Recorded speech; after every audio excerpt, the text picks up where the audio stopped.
did you write this memoir? What were your intentions? I have a large family. I have children, grandchildren, and now great-grandchildren. And I had an exciting life, and I was thinking that my children, my family can be interested by what happens in the past. Once I have written this memoir for the family, my daughter, Corinne Madelmont, was thinking that this memory could be interested for a larger assistance, that could be a book can be written. And then Corinne and her friend Constance Haddad worked with me to present this memoir as a book. I was very interested because it covered different periods. In fact, 3 periods in this book. The first one was in Poland, before the war, and the situation in Poland is very different than it was now, and we came from a rich family, and we are very much spoiled. We had a very nice life. We had a privilege, a special privilege of people which are healthy, which are rich. But as I wrote in my memory, being rich doesn't mean being happy. And money and happiness doesn't go together. And in my book, I have insisted that in spite of being very rich and very spoiled, I was often unhappy. The second part of my life in the crime was when the war broke. The war came abruptly in Poland. Within few weeks, the country collapsed,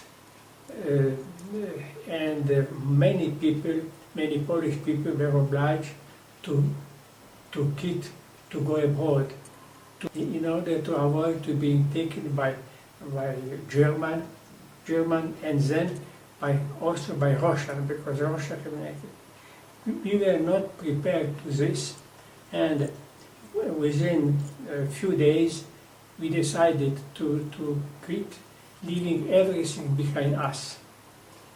From being rich, we became very poor. We were in a special situation. We were isolated from others, from the people, from ordinary people.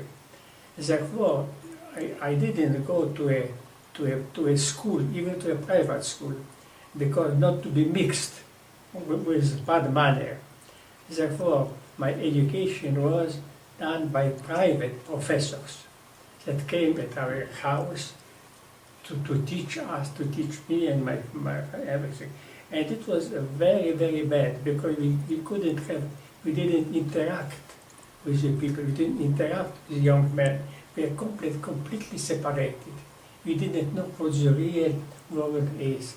And it created a situation to which we could not adapt easily once the war came, and we were obliged to live in a very different life. The social progress was very limited. Workers had not holidays, and the social security didn't exist. The children didn't have vacation. Therefore, my father arranged privately to create vacation holidays for all the children of his factories. And it was a very unique situation, because many hundreds of children were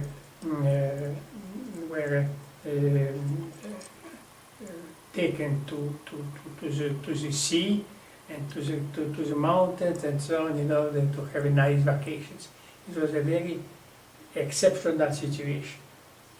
My grandfather had a large estate, very large estate, which produces various products and industry and other things.